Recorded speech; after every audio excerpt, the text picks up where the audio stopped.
Hello again and welcome as we explore our CSEC English A Papers 1 and 2. This is the Tobago House of Assembly Division of Education, Innovation and Energy's e-learning program.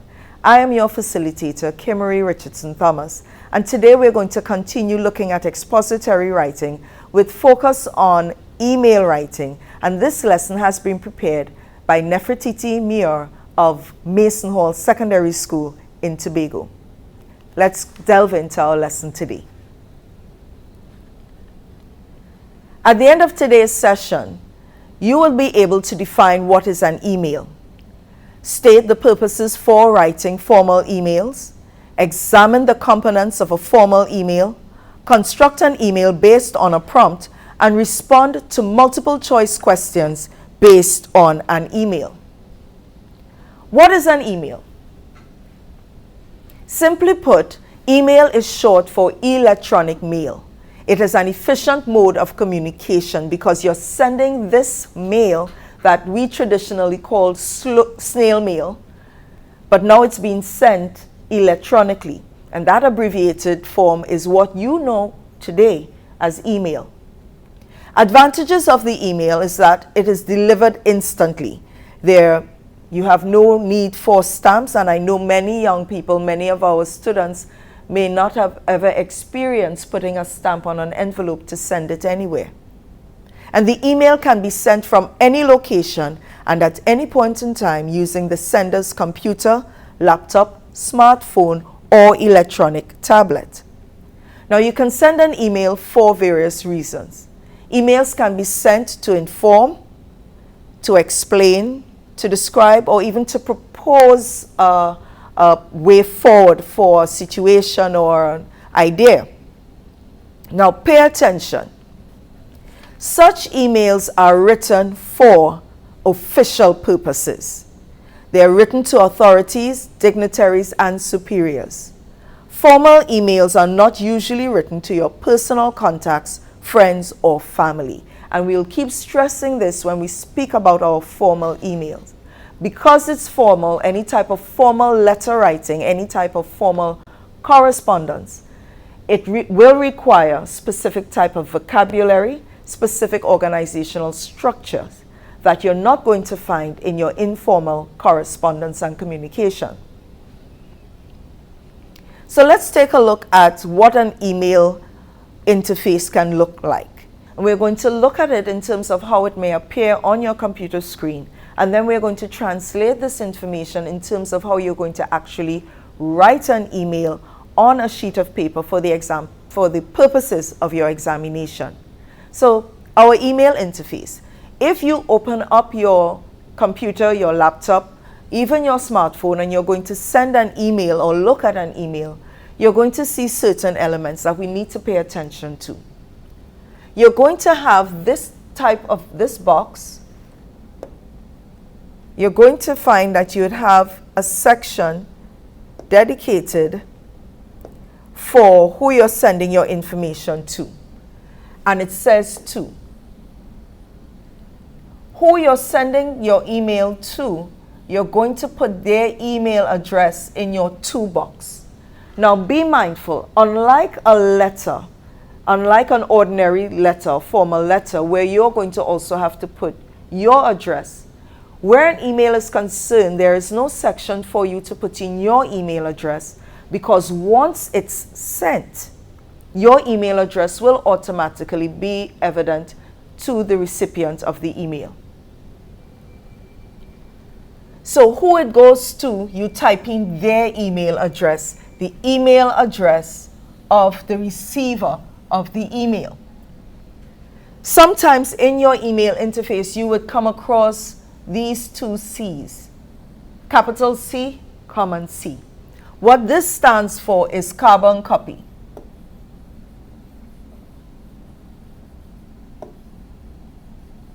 A carbon copy, and if you think back at, if you're aware of using carbon paper when you're writing is to facilitate making a copy of what you're doing. With regard to the email, when you do a CC or a carbon copy, you're sending a copy of your email to other recipients whose email addresses you're going to type in here. So you'll type in the email addresses.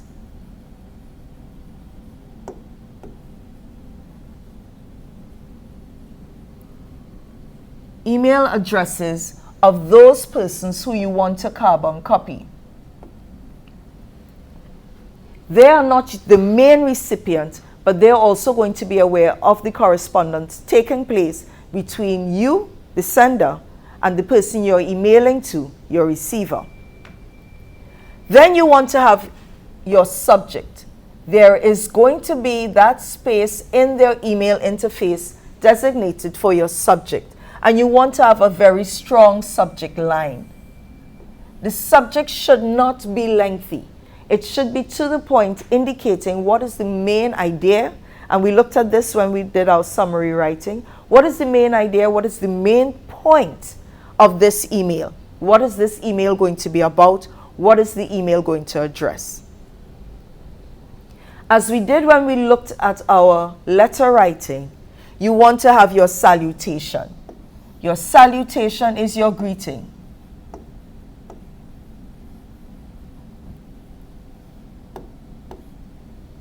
Dear sir, dear madam. You want your salutation, and you want to make sure you have your comma at the end of that.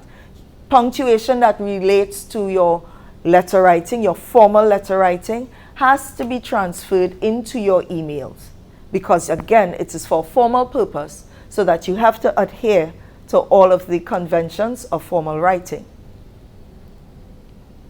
Again, as we stated with your formal letter, you have your body, the body paragraphs. What is the body of your letter? What is it going to entail? So we're looking at the body of the letter, and you want to try, especially again, I'm stressing all of the time, we're talking about preparing for your exam. This is not just a letter that you're going to send to anybody, but you're preparing it to get marks. So you want to ensure that you have sufficient content, healthy paragraphs, strong paragraphs. Feed your letter, feed your email. So you're going to try to aim for more than one paragraph.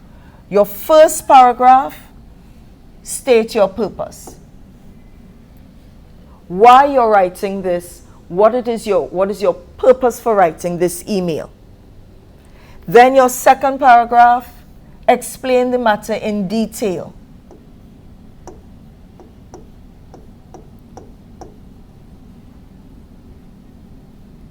You want to explain, get into some detail, break it down. If the matter that you're addressing, the information that you're presenting, requires more than one paragraph to do that, then use a second paragraph. But give an explanation, break down the details surrounding your purpose for writing. And then paragraph 3, you want a conclusion. I refer again to when we looked at letter writing. In your conclusion, you want to probably give some suggestions.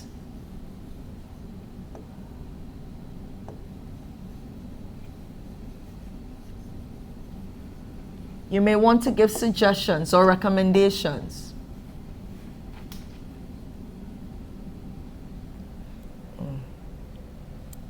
You want to give suggestions, you want to be able to give recommendations, you want to give solutions to a particular problem. And then when you're finished, you want to ensure that there's your complementary clues.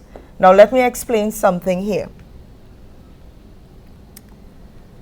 Your complementary clues, you can say respectfully,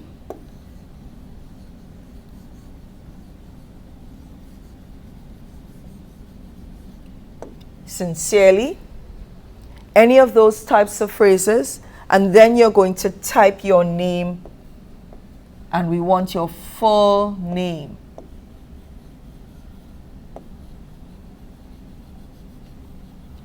Students, I wouldn't stress enough, your parents, your guardians, your godmother, your godfather went through a lot of work to give you your name. When you're typing a formal letter, put your name. You don't need to put all of the middle names, but your first name and your surname, so that it is very clear who sent it. I want you to stay away from the the habit of only putting your first name.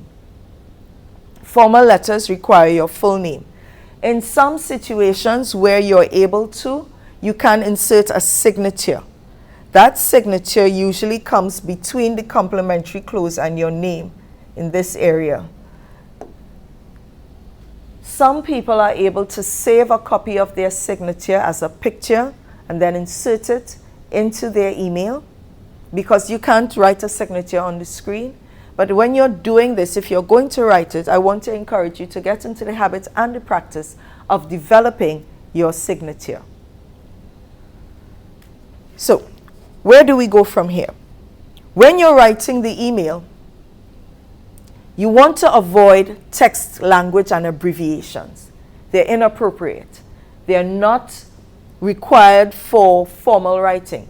Reserve it for your informal purposes. You're talking to your friends, you're relating to family, you're sending a WhatsApp, you're sending a message on Facebook.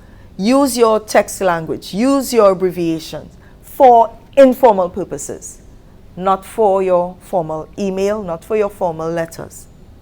Paragraphs should be used to separate the contents of the body. And we stress that you need to have your paragraphs either indent or skip a line. But you have to be able to indicate very clearly when you're moving from one paragraph to another. So skip a line or indent. And if there's an attachment, refer to it. If you've sent your email but you've attached a copy of your curriculum vitae, you've attached pictures, you've attached another document, indicate in the body of the email that you've sent an attachment, because the recipient will be expecting an explanation for anything else that they've seen, as well as something to indicate to them that they need to look for it. Moving on. So let's take a look at an examination sample that you can get in a paper 2 exam. So letter writing, specifically email writing for paper 2. So you have a prompt that might ask you to do this. Write a cover letter based on the advertisement. Still fresh out of high school, limited work experience, then Watson Associates is the place for you. Vacancy for clerical assistant. Applications with CV to be submitted no later than November 1st, 2020. To watsonassociates@hotmail.com. Nowhere in this prompt says write an email. It says, however, to write a cover letter. But I want you to understand you are required to write an email. How can you determine that? Simply put, when you look at the information, you are asked to submit this letter. I'm not sure, right. Submit it. Let's do here. Submit it no later than November 1st, 2022, watsonassociates@hotmail.com. Because you are asked to respond or send your application via email, this is the prompt, this is the key, this is the clue that tells you you're being asked to write an email. So you really need to pay close attention to the instructions and information that you are presented with, so you'll know exactly what you're expected to do. Once you see in your prompt that you have to respond and send to an email address, ta-da! Email. So let's take a look at how you're going to structure this, breaking this down in terms of our information. So, as we said, in our 2 category, what you want to do is to have the email address of the recipient.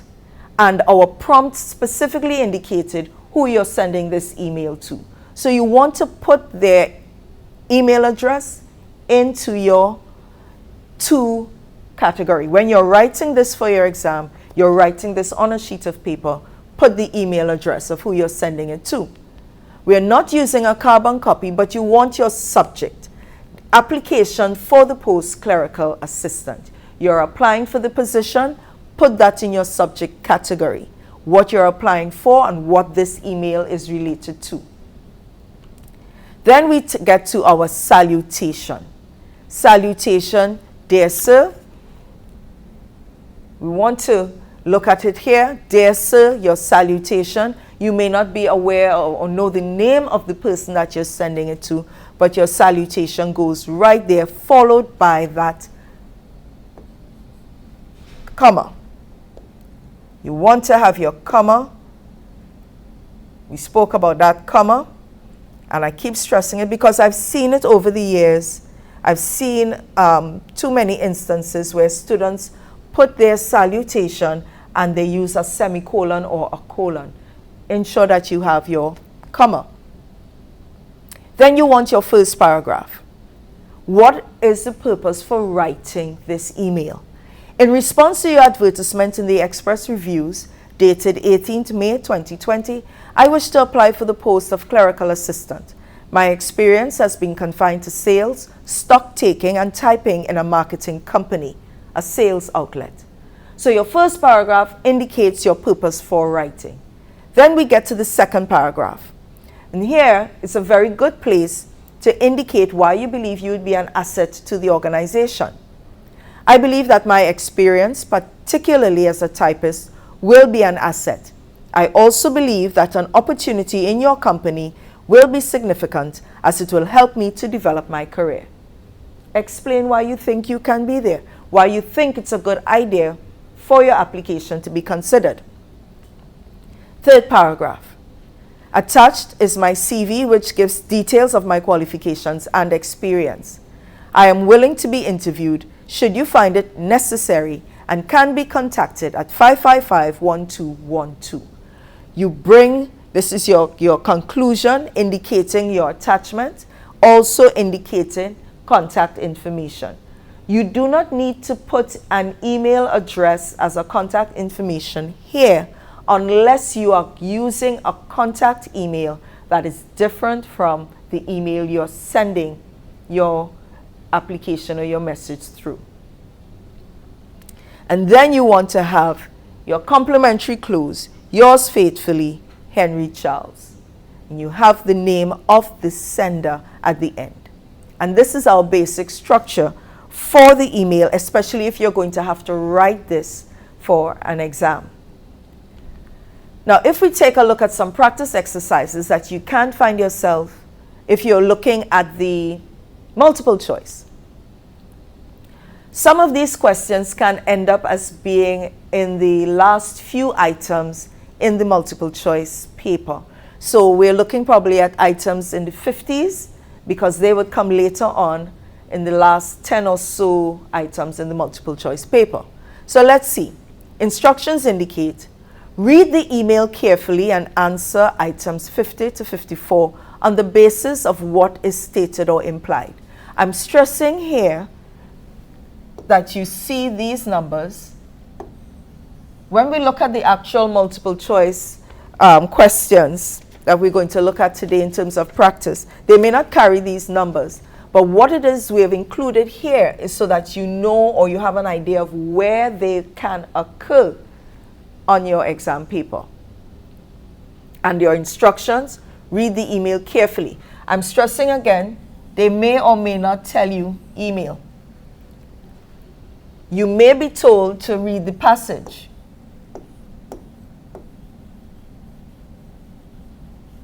You may be told to read the passage. And if you're told to read the passage, that's what you'll do. But as you read that passage, be able to identify what kind of passage it is. Because if it is an email, there are certain things that you would be expected to pay attention to. So, let's take this email. To, and it says here, Steve Martin, Chief Architect. Steve Martin, Chief Architect at yahoo.com. Subject, proposed site for erection of shopping mall. Dear Mr. Martin, comma. And here, this email, they use the indenting format to look at the paragraph structure so that each paragraph starts with indentation.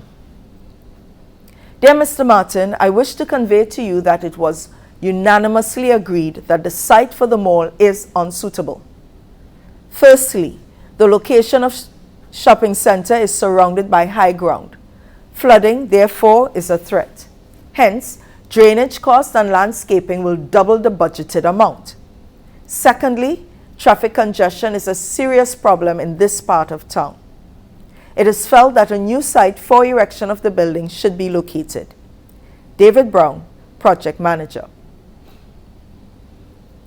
Our first question asked, this email seeks to A. Complain, B.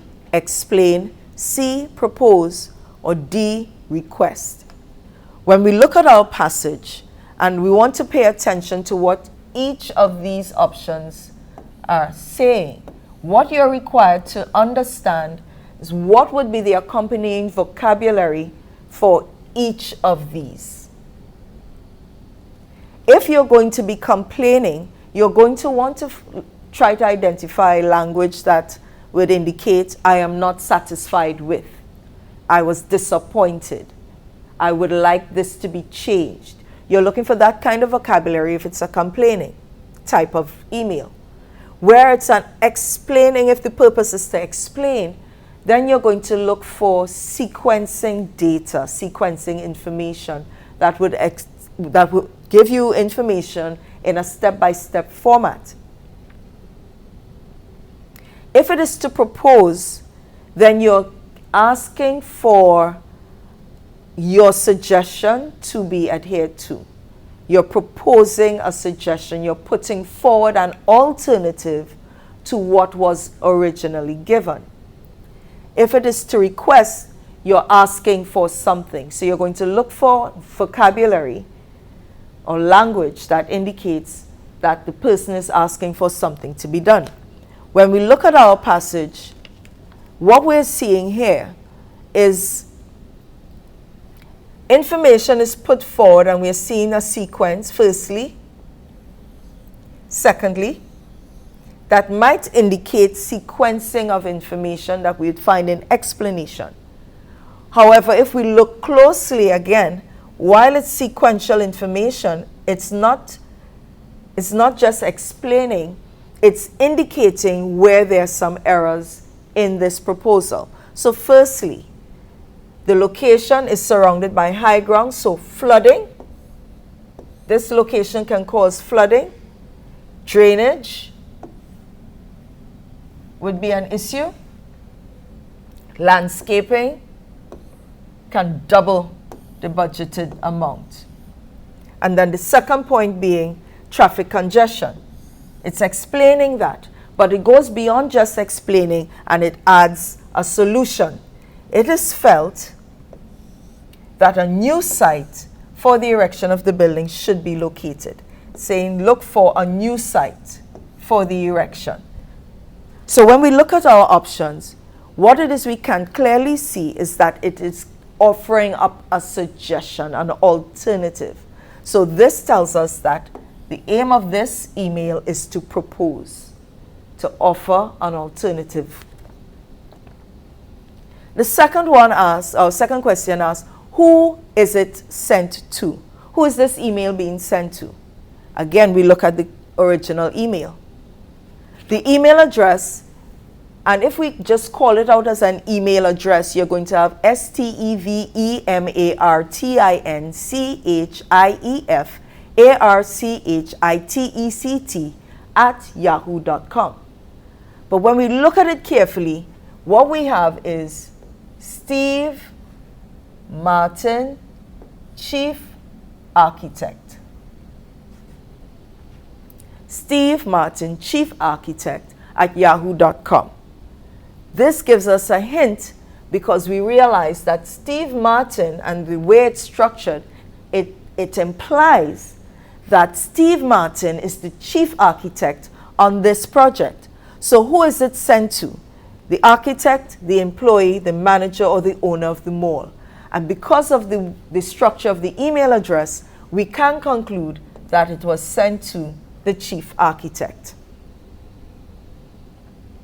Another question asks, and this is a structure that you can get, and we see it very often in multiple choice questions. From the email, which of the following are indicators of unsuitability of the proposed site for the mall? You want indicators of unsuitability, meaning what are those things that tell us that the proposed site is not a good idea? The way in which this one is structured, you are presented with 4 options, and you look at the 4 options, and then you're being asked to select which combination of these 4 options would be your correct answer. The 4 options are the threat of flooding, traffic congestion, drainage and landscaping will overrun budget, and high cost of erecting new road leading to the mall.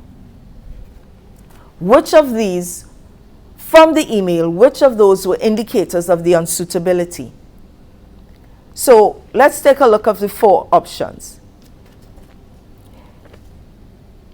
Was there a threat of flooding? We go into our passage, and here we see flooding is a threat. So there is the threat of flooding. Traffic congestion was the second option. Are we seeing traffic congestion as being indicated as a situation that would warrant moving this project to another location? In our second paragraph, traffic congestion is a serious problem. So it's there. Then the third one says that drainage and landscaping will overrun the budget. Are we seeing this in our passage? Right. So we have drainage, we have landscaping, will double the budget. And double here carries that same idea of overrun. It goes over. The fourth option says there's a high cost of erecting a new road leading to the mall.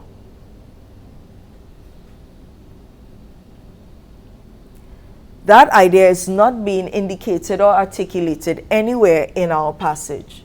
So when we go back to our option, it says from the email, which of the following are indicators of unsuitability of the proposed site for the mall? We can find that there's the threat of flooding, traffic congestion, drainage and landscaping will overrun the budget, but this one, we're not seeing the high cost of erecting the new road leading to the mall. And that tells us that our answer is C. C being items 1, 2, and 3 only, not item 4. Another type of question that you can get in the multiple choice using the same type of email structure would be a vocabulary question. The word unanimously means, and unanimously is used in our passage, I wish to convey to you that it was unanimously agreed that the site for the mall is unsuitable. You can use your context clues to help you determine what it is unanimously means if you don't know the word. Again, I'm asking you to go into your dictionaries, pay attention. I'm not giving you the vocabulary exercises. I want you to go and double check if you don't know. The word unanimously means A, animals in agreement, B, all in agreement, C, some in agreement, or D, no one in agreement. Check it, use your dictionary, and tell us what is the answer to number 4. Number 5, as we get closer to the end. Dear Mr. Martin is the what? Introduction, salutation, subject, or title. What is this question asking you for here? This is talking about the structure.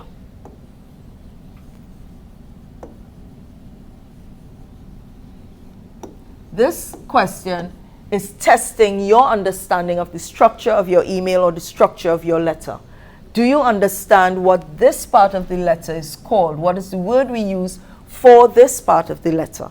And we went through this looking at our letter writing exercise, and then again when we looked at the structure of the email, and we're able to determine that when you see dear Mr. Martin or dear sir, dear madam, we're talking here about your salutation or your greeting. And the last question that we're looking at here, what is missing from the email? The complimentary close, the greeting, the purpose, or the subject. Complimentary close, greeting, purpose, or subject. When we look at our email, and our options were complimentary close. Well, when we look at this, we are seeing the name,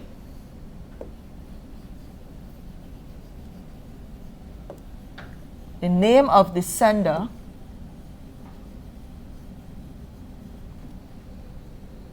we are getting their designation,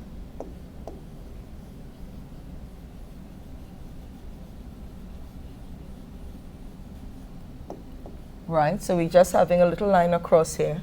But we have the name of the sender, David Brown. We have his designation, project manager. But we're not seeing the complimentary close that we indicated you need to have in your letter, in your email. And that complimentary close that would normally say, respectfully,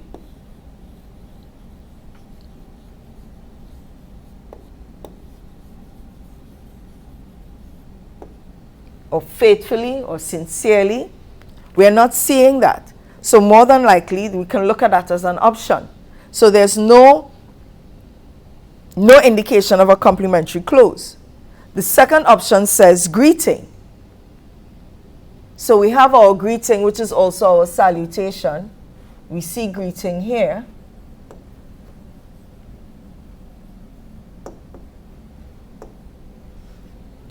We are seeing the purpose, and our purpose is stated in the first part, the first paragraph. The purpose is to convey to you that it was unanimously agreed that the site for the mall is unsuitable.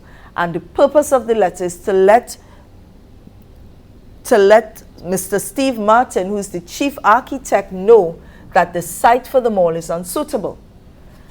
The letter also gives you the subject. The subject is the proposed site for erection of the shopping mall. We have a subject. What we clearly do not have is our complimentary close. That is missing, so that it tells us that for our sixth question, what is missing from our email is the complimentary close. So, as we recap, we've come to the end of this lesson on emails, and as we've reviewed this session, you should be able to define an email, state the purposes for writing formal emails, examine the components of a formal email, construct an email based on a prompt, and respond to multiple choice questions based on an email. Some of our resources came from Clifford Narayan Singh's Developing Language Skills, Book 4, their revised edition. And once again, we want to say thank you for joining us at CSEC English A, hosted by the Division of Education, Innovation and Energy e-learning program. Goodbye.